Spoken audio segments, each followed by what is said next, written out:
Have you ever noticed how the most powerful people in any room are often the ones who speak the least? They don't argue their point into submission.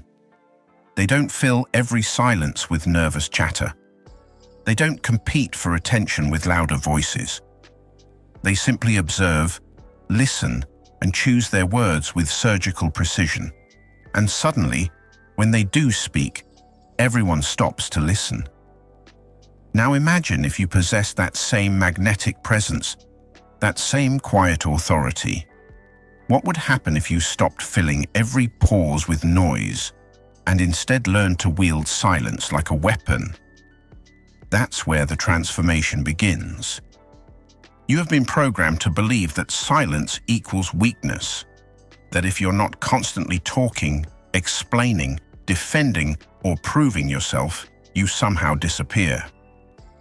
From childhood, you were taught that the squeaky wheel gets the grease, that you must speak up or be forgotten, that silence means submission. But here's a truth that perhaps no one has told you with this clarity. Your compulsive need to fill silence is not strength. It is insecurity disguised as engagement. Every time you rush to respond, every time you over-explain your position, every time you break a comfortable silence because it feels threatening, you are revealing something profound about your inner state. You are showing the world that you cannot sit with uncertainty, that you need external validation to feel secure, that your sense of self depends on constant verbal confirmation. Do you know why? Because you have been conditioned to fear the void, to interpret silence as emptiness rather than fullness, as absence rather than presence. But Carl Jung understood something most people never grasp. In the silence of listening, you can know yourself. He saw silence not as a void to be filled, but as a sacred space where true power is born. Think about the people who have the most influence in your life. Are they the ones who talk constantly, who overwhelm you with words, who demand your attention through verbal bombardment? Or are they the ones who speak less, but when they do, their words carry weight? The ones whose silence feels more meaningful than others' speeches. The mechanism is simple, yet profound. When you speak constantly, your words lose value. They become background noise, emotional pollution that others learn to filter out. But when you master the art of strategic silence, every word becomes precious. Your occasional utterances become events that people remember, analyze, and respect. But here's what most people don't realize about this dynamic. Your silence is not passive. It is actively working on multiple levels simultaneously. While others are busy revealing themselves through excessive talking, you are gathering information, reading the room, understanding the true motivations behind people's words. You are operating from a place of conscious choice rather than compulsive reaction. Silence gives you something that constant talkers can never possess: the power of mystery. When people cannot predict what you're thinking, when they cannot access your every thought through your verbal stream, you become infinitely more interesting and infinitely more powerful. They must work to understand you, to earn access to your inner world. And here's where Jung's insight becomes revolutionary. He believed that most human communication is not genuine expression, but psychological defense. People talk to avoid feeling, to escape uncomfortable truths, to maintain their persona, that false mask they present to the world. But silence strips away these defenses. It forces authenticity because there's nowhere to hide. When you choose silence, you refuse to participate in the collective neurosis of constant noise. You step outside the desperate need for approval that drives most conversations. You become a psychological mirror that reflects back to others their own inner emptiness, their own fear of stillness, their own addiction to verbal stimulation. This is why your silence feels threatening to others. It's not because you're being rude or disengaged. It's because your calm presence highlights their internal chaos, Your centeredness exposes their scattered energy. Your comfortable relationship with quiet reveals their anxiety about not being heard. But the most profound aspect of this mechanism is what happens to you internally when you embrace strategic silence. Instead of constantly projecting your thoughts outward, you begin to develop an intimate relationship with your own mind. You start to hear the subtle voice of intuition that gets drowned out by excessive talking. You develop what Jung called the transcendent function, the ability to synthesize opposing forces within yourself to create something entirely new. Your energy, instead of being scattered through constant verbal expression, becomes concentrated, focused, potent. Like a laser beam compared to scattered light, your concentrated psychological energy becomes capable of penetrating situations and people in ways that scattered energy never could. And then something magical happens. Other people begin to project onto your silence exactly what they need to see. Your quietness becomes a blank canvas for their fantasies, their fears, their desires. They start to assign to you qualities of wisdom, depth, mystery, power, not because you've claimed these qualities, but because your silence allows them to discover these possibilities within themselves. But this is just the beginning. What we've explored so far is only the surface level of why silence makes you powerful. The deeper truth lies in understanding the psychological dynamics of energy, attention, and control. And that's what we need to examine next, because your silence is not just affecting others. It's fundamentally transforming you in ways you might not even realize yet. Carl Jung never saw human interaction as simple communication between individuals. For him, every conversation was an exchange of psychic energy. Every word was an investment or withdrawal from your psychological bank account. And every silence was a conscious conservation of your most precious resource, your inner power. But here's what most people don't understand about this energy dynamic. When you speak constantly, you are not just sharing information, you are hemorrhaging life force. Every explanation, every justification, every attempt to be understood is literally draining your psychological reserves. And worse, you're training others to expect this constant availability of your energy. Think about it this way. When you always fill the silence, when you rush to explain yourself, when you over-communicate to avoid misunderstanding, what are you actually communicating? You're saying, "My discomfort with uncertainty is stronger than my respect for the natural rhythm of interaction. My need to be understood is more important than my need to understand. My fear of being misinterpreted is greater than my confidence in my own truth."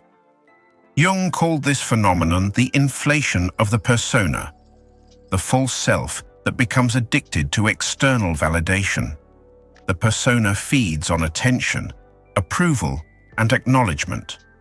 It cannot survive in silence because silence offers no external confirmation of its existence. This is why most people become deeply uncomfortable when conversations pause, when there are gaps in the verbal flow, when they cannot immediately gauge others' reactions to their words. But here's where the psychology becomes truly fascinating. Your discomfort with silence is directly proportional to how disconnected you are from your authentic self. The more you depend on external validation, the more threatening silence becomes. The more you've constructed your identity around being understood, appreciated, or acknowledged by others, the more silence feels like psychological death. This is why powerful people, truly powerful people, not those who merely appear powerful through aggression or dominance, are comfortable with silence. They have developed what Jung called a strong relationship with the self, that deep, unchanging essence that exists independent of external circumstances. When your identity is rooted in something unshakable within yourself, silence becomes not a threat, but a sanctuary. Do you know what happens when you stop filling every pause with words? Other people are forced to confront their own inner noise. Your silence becomes a mirror that reflects back their anxiety, their need for constant stimulation, their fear of being alone with their thoughts. And this creates a fascinating psychological dynamic. They begin to project their own depth onto you. In the absence of your constant verbal output, people start to assume you must be thinking profound thoughts. When you don't immediately react to provocations, they assume you possess unusual self-control. When you don't rush to defend yourself against criticisms, they begin to question whether the criticism was even valid. Your silence forces them to fill in the blanks, and most people will fill those blanks with respect rather than dismissal. But there's an even deeper layer to this phenomenon that touches on Jung's concept of the shadow, those aspects of personality that we hide from ourselves and others. Most people talk constantly as a way of avoiding contact with their shadow. They use words as a defense against the uncomfortable truths that silence might reveal. They chatter to avoid feeling, explain to avoid being, justify to avoid confronting their own contradictions. When you become comfortable with silence, you are essentially agreeing to face your shadow without the distraction of constant verbal processing. This is terrifying for most people, which is why they will often try to pull you back into conversation, to make you uncomfortable with the quiet, to break the spell of your self-contained presence. Your silence becomes a threat to their psychological defense system because it demonstrates that it's possible to exist without constant external validation, to be comfortable with uncertainty, to possess an internal source of security that doesn't depend on others' reactions or approval. And here's where Jung's understanding of projection becomes crucial. When people encounter someone who is genuinely comfortable with silence, they often project onto that person either great wisdom or dangerous unpredictability. They cannot imagine feeling secure without constant verbal reassurance, so they assume you must either possess some secret knowledge they lack, or you must be hiding something threatening. This projection works in your favor because it automatically elevates your status in others' minds. Instead of seeing you as just another person trying to get their needs met through conversation, they begin to see you as someone who has transcended those needs. You become mysterious, intriguing, potentially powerful, all because you've learned to be comfortable with what terrifies them, the absence of external confirmation. But the most profound truth about silence goes beyond its effect on others. The real transformation happens within you. When you stop using words as a constant escape from your inner reality, you begin to develop what Jung called the transcendent function, the psychological mechanism that allows you to integrate opposing forces within yourself without being torn apart by the tension. Silence teaches you to hold paradox without immediately resolving it through explanation. It shows you how to be comfortable with not knowing, with not being understood, with not having the last word. It develops your capacity to contain energy rather than dissipating it through constant expression. And this containment of energy is what creates true psychological power. Instead of your life force being scattered through endless verbal reactions to every situation, it becomes concentrated, focused, available for conscious direction.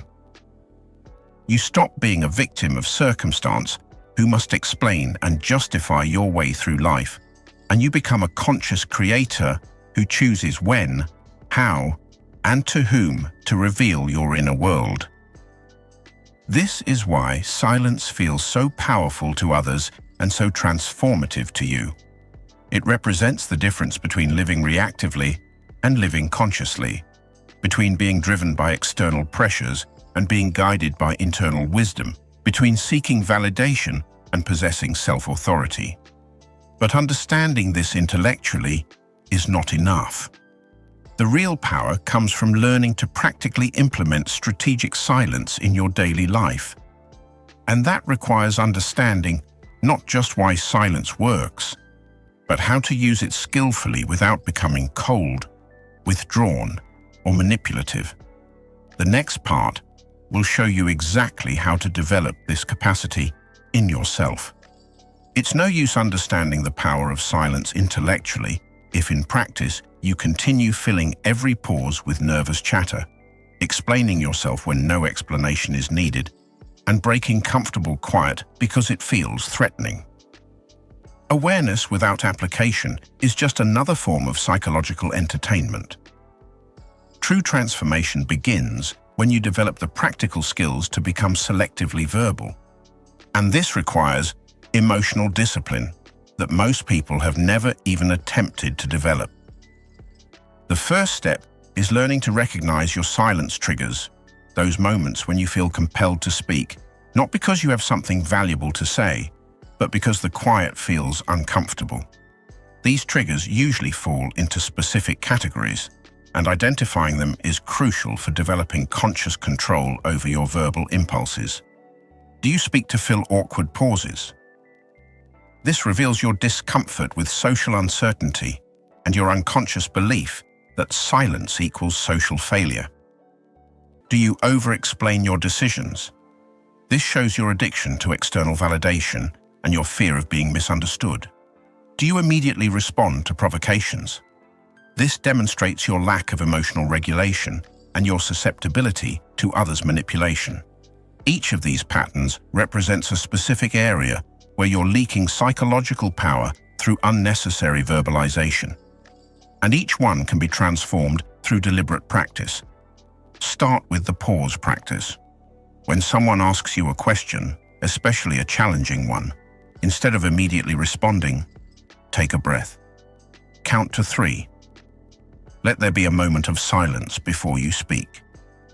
This simple practice will completely change the quality of your interactions because it shifts you from reactive to responsive, from automatic to conscious. But here's what will happen when you begin this practice. You will feel anxiety. Your nervous system will interpret the pause as social danger. Every conditioning you've received about needing to respond quickly will activate. You'll feel like you're being rude, that you're creating awkwardness, that people will think something is wrong with you. This discomfort is not a sign that you're doing something wrong. It's evidence that you're doing something transformative. You are literally rewiring decades of conditioning that equated immediate verbal response with social competence. You are training yourself to act from center rather than from anxiety. The second practice is strategic non-explanation. Begin refusing to justify decisions that don't require justification. When someone questions your choices, instead of launching into defensive explanations, simply say, "That's my choice," or "I prefer it this way," and let silence do the rest. This will feel revolutionary because you've been trained to believe that every decision must be defended, every preference explained, every boundary justified. But here's what Jung understood about this dynamic. The more you explain yourself, the more you invite others to debate your explanations. The more you justify your choices, the more you signal that your choices are open for others' approval or disapproval. When you stop explaining, you communicate something profound. Your decisions come from an internal authority that doesn't require external validation. This will disturb people who are used to having access to your decision-making process, who expect to be able to influence your choices through argument or manipulation. They will push harder for explanations. They will accuse you of being secretive, stubborn, or difficult. This is not because your behavior is problematic. It's because your boundaries threaten their sense of control over you. The third practice is conscious non-engagement with verbal provocations. When someone tries to draw you into an argument, instead of taking the bait, respond with something like, "I see you feel strongly about this," and then become silent. Don't defend. Don't counterattack. Don't try to prove your point. Simply acknowledge their emotion and withdraw your energy from the conflict. This practice will save you enormous amounts of psychological energy that you've been unconsciously pouring into pointless verbal battles. But more importantly, it will teach you something crucial about human nature. Most arguments are not actually about the stated topic. They are unconscious attempts to discharge emotional energy, to feel powerful through verbal dominance, or to avoid dealing with internal discomfort. When you refuse to provide the resistance that arguments require, you force the other person to confront the real source of their agitation, which is usually something internal they don't want to face. Your silence becomes a mirror that reflects their inner state back to them without your commentary or analysis. The fourth practice is developing what I call selective sharing. Instead of revealing every thought, feeling, or experience to anyone who will listen, begin to choose carefully who deserves access to your inner world. This doesn't mean becoming secretive or manipulative. It means recognizing that your thoughts and feelings are valuable currency that should be invested wisely. Ask yourself, does this person earn access to my inner world through their own depth and authenticity? Do they use what I share to understand me better or to gain advantage over me? When I reveal myself to them, do I feel more connected or more exposed? This practice will naturally filter your relationships. People who are only interested in surface-level interaction or who used your openness against you will begin to distance themselves. But those who genuinely value authentic connection will be drawn closer because your selectivity makes your sharing more precious. The fifth and most challenging practice is learning to be comfortable with being misunderstood. This goes against every social conditioning you've received, but it's absolutely essential for psychological sovereignty. Most of your compulsive explaining comes from the terror of being misinterpreted, misjudged, or misrepresented. But here's what you need to understand. You cannot control how others interpret your silence any more than you can control how they interpret your words. The difference is that silence conserves your energy, while over-explanation depletes it. Silence maintains your mystery, while oversharing destroys it. Silence commands respect, while over-justification invites disrespect. Jung said that individuation, the process of becoming who you truly are, requires you to become comfortable with standing alone, with being misunderstood by the majority, with having your motives questioned by people who cannot imagine operating from your level of inner security. This is not about becoming cold or disconnected. It's about developing what Jung called wise innocence, the ability to remain open-hearted while being strategically guarded, to be authentic while being selective, to be genuine while being mysterious. As you develop these practices, you'll notice something remarkable happening. Your relationships will begin to transform. Shallow connections will naturally fade away as people realize they cannot manipulate or drain you through verbal engagement. But deeper, more authentic relationships will emerge with people who appreciate your depth and respect your boundaries. You'll also notice changes in how you feel internally. The constant anxiety about being misunderstood will begin to dissolve as you realize that your self-worth doesn't depend on others' accurate interpretation of your motives.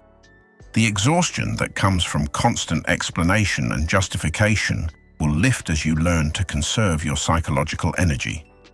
Most importantly, you'll begin to discover aspects of yourself that only emerge in silence. The subtle voice of intuition that gets drowned out by excessive talking. The deep well of inner strength that's always been there but was masked by your need for external validation. The profound peace that comes from being comfortable with mystery, with uncertainty, with not having to explain everything. But this transformation will come with a price. And that price is the temporary discomfort of being misunderstood, of seeming different, of operating from principles that others don't recognize or appreciate. The next part will prepare you for this inevitable resistance and show you why it's actually proof that your transformation is working. When you stop filling every silence with words, something profound begins to shift in your entire life experience. First comes the discomfort, the almost physical anxiety that arises when you resist your conditioned impulse to explain, justify, or fill pauses with nervous chatter. You'll feel like you're doing something wrong, breaking some unspoken social contract, risking others' disapproval through your newfound restraint. But gradually, this discomfort transforms into something extraordinary, genuine self-possession. You begin to realize that your sense of security was never actually dependent on others' understanding or approval. It was always available within you, waiting to be claimed through the simple act of refusing to abandon yourself for external validation. The people who feel threatened by your silence reveal something crucial. They were never truly interested in you as a person. They were interested in you as a function, someone they could understand, predict, manipulate, or drain through constant verbal engagement. When you become selectively available with your words, these relationships naturally dissolve, creating space for connections based on genuine mutual respect rather than psychological utility. You'll lose some people during this transformation, but here's what Jung understood that most people never grasp. Losing people who only valued you for your availability is not loss, it's liberation. It's the natural consequence of choosing authenticity over people-pleasing, depth over superficiality, self-respect over external approval. And something beautiful emerges from this psychological pruning. Your remaining relationships become exponentially more meaningful because they're based on genuine appreciation for who you are rather than what you provide. People begin to value your words because they're rare, to respect your presence because it's self-contained, to admire your calm because it's unshakable. You discover that you no longer need to prove yourself through constant verbal performance. Your silence speaks volumes about your inner development, your emotional maturity, your psychological sovereignty. You become someone others want to understand rather than someone desperate to be understood. The anxiety about awkward pauses disappears as you realize that silence is only awkward if you believe it is. The compulsion to over-explain your decisions fades as you develop trust in your own judgment. The fear of being misunderstood transforms into acceptance that being truly known is a privilege you grant selectively. Most remarkably, you begin to hear your own inner voice with unprecedented clarity. The constant noise of verbal reactivity that once drowned out your intuition gives way to a profound inner stillness where wisdom can emerge. You start making decisions from this deep place rather than from the surface-level thinking that constant talking reinforces. This is what Jung meant by individuation, not becoming isolated or antisocial, but becoming whole within yourself. When you no longer need others' words to feel secure, when you no longer fear silence as emptiness, when you no longer mistake verbal volume for personal power, you have achieved something rare in our noisy world, authentic presence. Your silence becomes not withdrawal, but the fullest possible engagement with life, because finally, you are there, not performing, not explaining, not justifying, but simply being.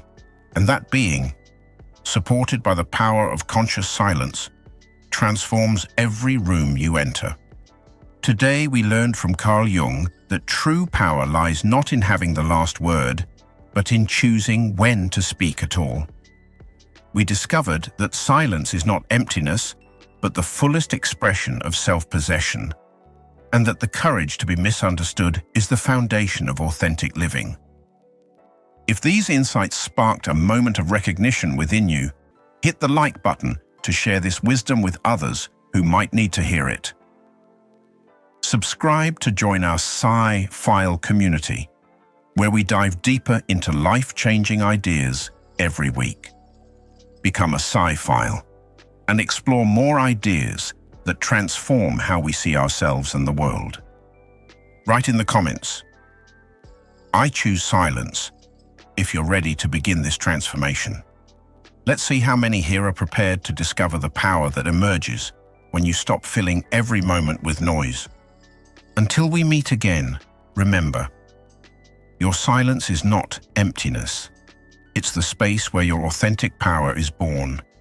Carry this insight forward and let Jung's wisdom remind us that in the quiet depths of self-possession, we find the strength to face any storm.